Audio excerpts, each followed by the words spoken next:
Et salut tout le monde, c'est le YouTube Football Club, on se retrouve pour un nouveau débat, enfin un débat qui n'en sera pas vraiment, on va plutôt parler ensemble des quarts de finale de la Champions League, de ce que ça a donné et du tirage des demi-finales de l'Europa League et de la Champions League avec mon avis sur la question et peut-être des réactions d'abonnés, on verra si vous êtes inspiré que si vous voulez participer tout simplement. Bref, aujourd'hui je vais donner un petit peu mon avis sur les quarts de finale de cette Ligue des Champions. Donc on a vu 4 rencontres, enfin 4 oppositions plutôt, sinon on a vu 8 rencontres vu qu'il y a eu un aller et un retour, ça je ne vous l'apprends pas. On va parler du PSG.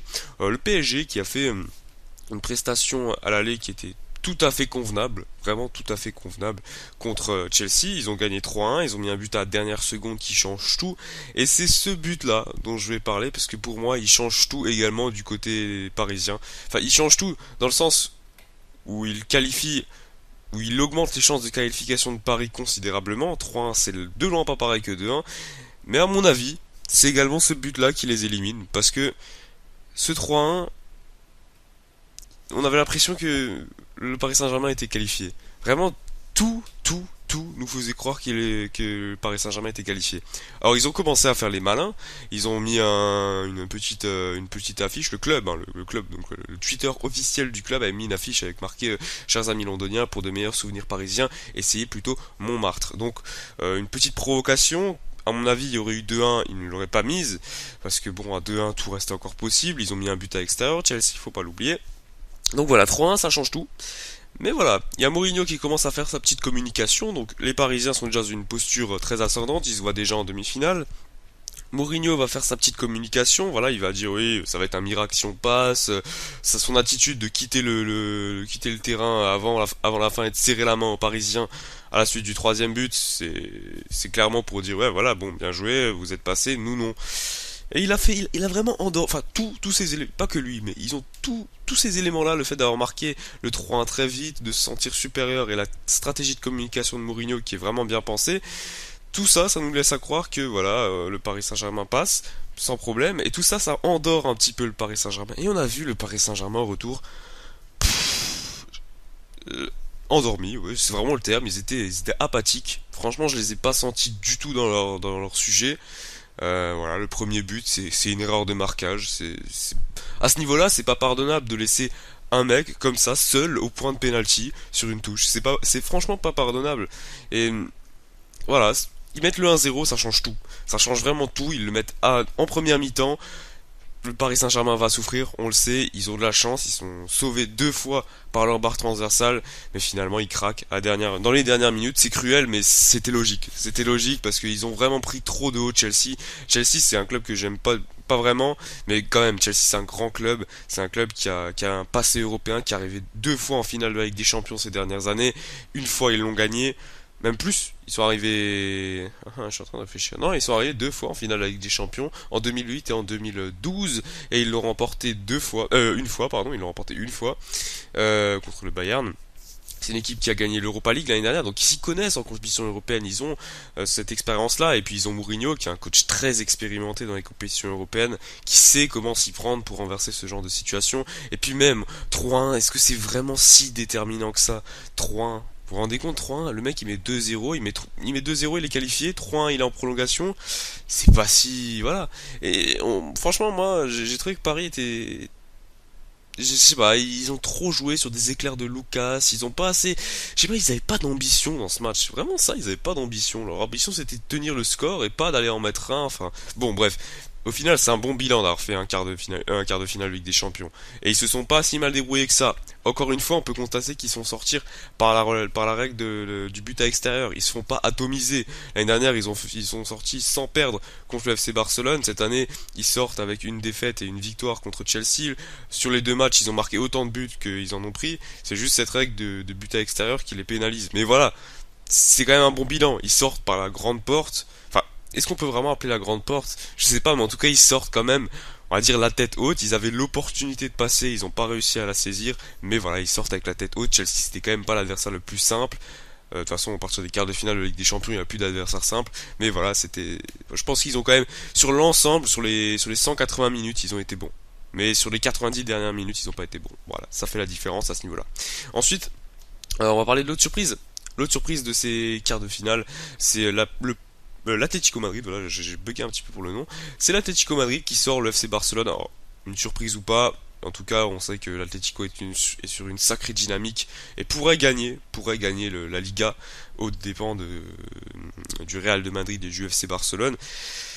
Ça a été une surprise, oui, c'était une surprise parce qu'on s'attendait quand même à ce que le Barça passe à l'expérience, ça n'a pas été le cas. J'avais émis des petits doutes dans la vidéo des tirages au sort des quarts de finale, mais je pensais pas que ça allait se réaliser comme ça. Premier match, ils font un partout, une frappe magnifique de Diego Ribas qui rentre en pleine lucarne. Pinto peut pas faire grand chose, mais voilà, j'étais très surpris par cette équipe de l'Atlético Madrid. Alors j'ai vu les deux matchs en différé sur ma chaîne sport. Vous savez que j'ai un certain attrait pour cette chaîne, j'en parle souvent. Je les ai vus en différé, donc en rediffusion. Ils m'ont surpris, l'Atlético Madrid. Ils ont quelque chose. Ils ont quelque chose. Alors, je discute souvent avec un pote qui me dit ouais, c'est une équipe qui joue à 11 derrière, c'est une équipe comme ça. Ouais, certes, c'est une équipe qui joue à 11 derrière. Déjà, c'est pas vrai. Déjà, je trouve que c'est pas totalement vrai. Ils jouent pas à 11 derrière totalement. Je les vois pas en Liga, mais je les vois en Ligue des Champions. En Ligue des Champions, c'est un niveau correct. Alors après, c'est vrai que c'est une équipe qui joue pas sur la possession, c'est une équipe qui joue sur un très très bon pressing. C'est presque du kick and rush à certains moments, mais bon, on va peut-être pas faire trop de parallèle avec Chelsea non plus. C'est une équipe qui joue avec ce qu'elle a dans la tête, quoi. C'est une équipe, Simeone il dégage quelque chose. Il harangue les foules, il harangue ses joueurs, il leur dit allez défoncez-vous, les mecs ils se donnent à 300%, c'est incroyable. Cette implication qu'ils ont, c'est incroyable. Les mecs ils courent partout, ils s'en foutent, ils vont chercher, ils vont au pressing.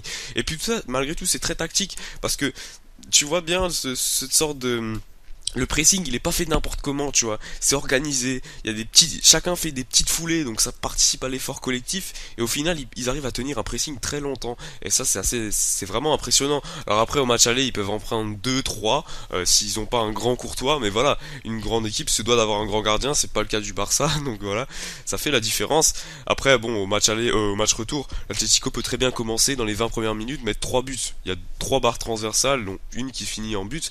Mais voilà, ils peuvent très bien mettre 3-0 au Barça et les mettre KO debout, quoi. Donc voilà, moi je trouve que c'est mérité. Belle victoire de l'Atlético Madrid. Pour les autres matchs, le Bayern Munich contre Manchester United, je peux pas vraiment parler, j'ai vu aucun des deux matchs, mais je sais que en tout cas Manchester United a été vraiment à l'opposé de ce qu'on a vu dans le enfin ça c'est ce que j'ai entendu, moi je sais pas, hein. A été l'opposé de ce qu'on a vu en championnat. Ils ont quand même bien lutté contre le Bayern de Munich. On pensait que ça allait être une grosse raclée, ça n'a pas été le cas. Mais voilà, bon bah au final hein, c'est le Bayern qui passe, on va dire, c'est un peu le favori, ils sont sûrs de leur force et ils passent finalement. Donc voilà, pas de débat là-dessus. Et pour finir, les matchs du Real de Madrid contre Dortmund, bah là c'est très simple, ça se résume à une victoire à domicile 3-0 et puis ensuite ils se sont un petit peu trop endormis, ils ont frôlé la correctionnelle, ils ont fait 2-0, ils auraient pu prendre le troisième et là être en prolongation, ce qui aurait été très problématique après contre une équipe de Dortmund vaillante, mais au final voilà, ils passent, c'est un petit peu logique comme le Bayern. Et voilà, bon, bref, on va passer maintenant au tirage par rapport à la Ligue des Champions. On va faire une partie Ligue des Champions, une partie Europa League. La Ligue des Champions, donc on aura l'Atlético Madrid contre Chelsea et le Bayern contre le Real de Madrid. Bayern, Real Madrid, je suis pas sûr, franchement, je suis pas sûr que ce soit un mauvais tirage pour le Bayern. Parce que de toute façon, le Bayern, que ce soit l'Atlético, Chelsea ou Real, pour eux, ça va pas être. Aucun n'est au niveau du Bayern, je pense. Alors actuellement, si on regarde les dernières semaines, je pense que le Bayern est un peu en dessous de ce qu'il est réellement. Mais si on regarde sur l'ensemble de la saison, est-ce que sur le Bayern dégage en Ligue des Champions, il n'y a pas débat. Je pense que c'est vraiment le grand favori et qu'il tape le Real Madrid ou Chelsea, pour eux ça fait pas une énorme différence. Je pense même qu'ils préfèrent taper le Real que Chelsea. Mais après bon, l'Atlético c'est peut-être leur équipe, l'équipe qu'ils auraient aimé tirer. Bon là c'est pas le cas, bref. En tous les cas, bah, ça va être une très très belle affiche. Ça va être une des affiches de plus haut niveau de la saison. C'est quand même les deux meilleurs. Enfin, peut-être pas les deux meilleurs, mais parce que le Real, voilà. Non, si on peut le dire, c'est les. J'hésite à le dire en fait. Je sais pas trop si c'est les deux meilleures équipes du monde, mais en tout cas c'est deux des meilleures équipes du monde qui jouent face à face et évidemment ça va être un très très très beau duel. Avantage au Bayern Munich pour moi. Cristiano Ronaldo est pas sûr de débuter le premier match, ça fait une énorme différence quand même quand Cristiano Ronaldo ne joue pas. On verra, mais moi je donne mon avantage au Bayern München. Et pour le deuxième match, cette deuxième rencontre de Ligue des Champions, l'Atlético Madrid contre Chelsea. Alors là, ça va faire parler, ça va beaucoup faire parler. Déjà, on aura deux coachs qui jouent. Alors, ça va être déjà un duel tactique, 2-4-2-3-1 qui vont se rencontrer, un duel d'entraîneurs qui ont à peu près la même mentalité, des mecs qui lâchent jamais rien, qui haranguent la foule. Bon, peut-être que Simeone est pas aussi provocateur que Mourinho, mais quand même, c'est deux entraîneurs assez similaires. Ça va être un duel vraiment au-delà je pense, au-delà une simple opposition à 11 contre 11. À noter également il y a eu cette histoire de Courtois. Bon, finalement, il devrait jouer. Il y avait une clause comme quoi, si Courtois jouait, l'Atlético devrait reverser des sommes assez importantes à Chelsea. Ce qui, bien sûr, a fait un petit scandale. Finalement, l'UEFA a dit que normalement, il devrait jouer. Et puis, il n'y aurait pas de problème, parce que Courtois est quand même très très important à l'Atlético Madrid. Donc, voilà. Moi, je donne, franchement, Je donne mon enfin je parierais une pièce sur l'Atlético Madrid parce que je les sens réellement capables de renverser des montagnes et d'être un petit peu le Dortmund de la saison passée. Et pourquoi pas, même si je parierais plutôt sur une finale Atlético Bayern, pourquoi pas une confrontation Real Madrid contre Atlético Madrid en finale, ça serait énorme, ça serait vraiment énorme. Après, ce qui est dommageable pour l'Atlético Madrid, c'est qu'il joue à domicile en premier et on a vu que Calderon, c'est vraiment, si tu joues au retour à Calderon, tu peux vraiment déplacer des montagnes. Mais bref, ça c'est pas grave, enfin si, c'est grave, mais voilà, c'est, je pense que ça sera pas déterminant dans l'issue de la double confrontation. Voilà.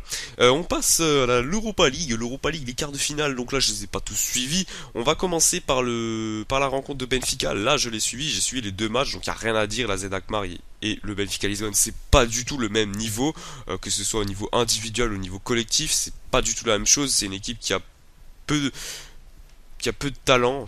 Ouais, c'est vrai. Hein, c'est une équipe qui a peu de talent, qui joue sur la force collective et malheureusement contre Benfica ça suffit pas. Alors Benfica a pu vraiment tuer la confrontation au match aller, ils ont eu énormément d'occasions, ils les ont pas mis au fond, ils en ont mis une seulement, un but de Salvio, si je dis pas de conneries, Salvio il me semble.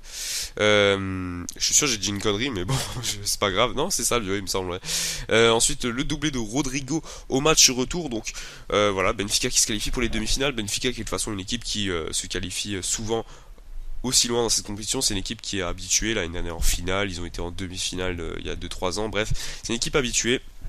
Et je pense qu'elle a toutes ses chances pour arriver en finale. Dans l'autre match, Lyon-Juventus-Turin, donc Lyon, c'est une équipe qui a montré, franchement, qui a montré des choses, surtout au match retour. Au match aller, ils se font punir sur pas grand chose. Ils sont à peu près au même niveau au match aller, ils se font punir sur une connerie, sur un truc bien turinois, tu vois, un corner, ça rebondit, et il y a un petit défenseur qui sort de nulle part, qui te met le plat du pied, voilà, tu te fais avoir là-dessus. Ça c'est turinois, ça. T'as toujours l'impression que tu peux les avoir, la Juve, mais en fait, ils seront supérieurs sur un moment un moment précis sont supérieurs et c'est sur ce moment-là qu'ils vont faire la différence. Voilà, au match retour, ça joue pas grand-chose non plus.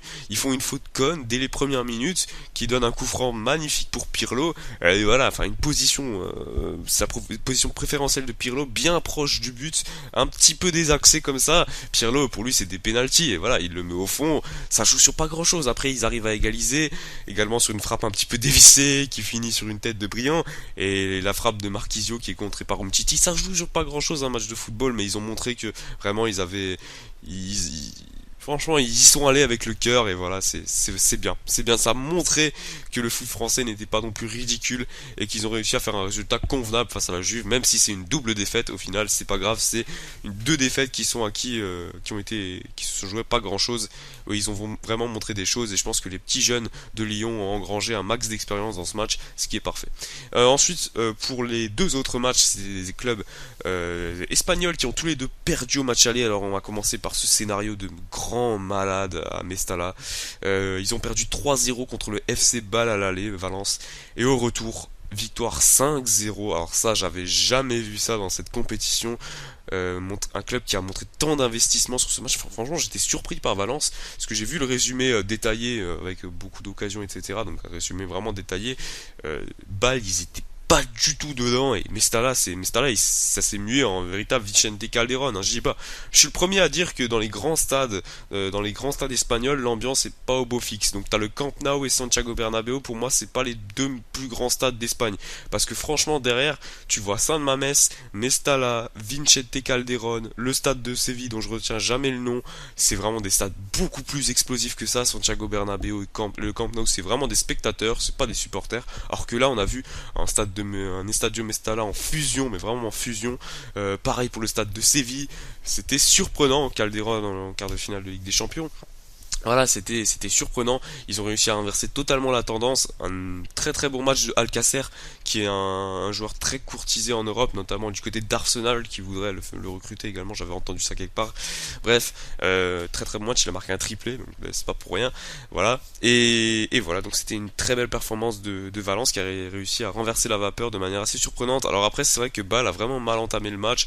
Ils ont fait des erreurs défensives vraiment bêtes. Ils ont été tout le temps harcelé par le pressing de l'attaque valencienne, Valence, je sais pas comment on dit, de Valence, voilà, et donc ça fait la différence. Et puis pour terminer le match Porto-Séville, victoire 1-0 à l'aller de Porto et victoire 4-1 de Séville. Alors là j'étais vraiment surpris parce que je m'attendais à ce que Porto passe. Après la victoire 1-0, je me suis dit qu'ils allaient gérer à l'extérieur. Pas du tout. Ils ont pris une véritable claque, les joueurs de Porto. Ils ont pris 4-0 à la dernière minute. Une petite frappe de Quaresma qui est magnifique, mais ça ne sert à rien. Des éclairs de génie comme ça, c'est bien, mais ça sert à rien quand tu perds 4-0. Alors après évidemment ça fait toujours un petit peu, ça sauve l'honneur, mais pas plus que ça. Belle performance de Quaresma sur l'ensemble du match également, mais voilà, ça suffit pas. C'est une victoire de Séville qui allait également la chercher avec son public, avec une ambiance assez indescriptible, et grosse victoire qui est importante. Donc au final, on se retrouve en demi-finale avec un derby, enfin un derby n'importe quoi, avec deux clubs espagnols qui vont s'affronter. C'est le FC Valence et le FC Séville, tout simplement. J'ai cherché la nomination du club. FC Séville contre FC Valence, donc moi je mettrais une pièce sur le FC Séville, même si Valence a fait un énorme, qui a vraiment bien retourné la vapeur. J'arrive pas trop, je m'enlève, je m'emmêle un petit peu les pinceaux. Ça fait quand même 15 minutes que je parle, donc je suis un petit peu, voilà, en plus je parle tout seul et tout, voilà, tu vois, dans ma chambre. Non mais voilà, je m'emmêle un petit peu les pinceaux. Je pense que c'est Séville qui va passer. Après ça va être deux très belles confrontations, et puis Benfica Juventus Turin, là je suis persuadé que c'est Benfica qui va passer. Donc je suis un supporter de club supporter de cœur de Benfica, mais je pense que en toute objectivité, je pense que c'est Benfica qui va passer, parce que la Juventus n'a pas montré un très très beau visage contre Lyon, et Benfica au contraire est une équipe qui est habituée à jouer ce genre de match en Europa League et qui pourra rivaliser avec la Juventus Turin. J'espère que cette petite vidéo sur l'écart et les demi-finales de la Champions League vous auront plu. Ça fait très longtemps que j'ai pas fait de débat, je vais un petit peu recommencer dans les prochains temps. J'espère que vous serez toujours aussi nombreux à suivre ces débats. On se retrouve pour des prochaines vidéos. Salut à toutes, mangez 5 fruits et légumes par jour et peace.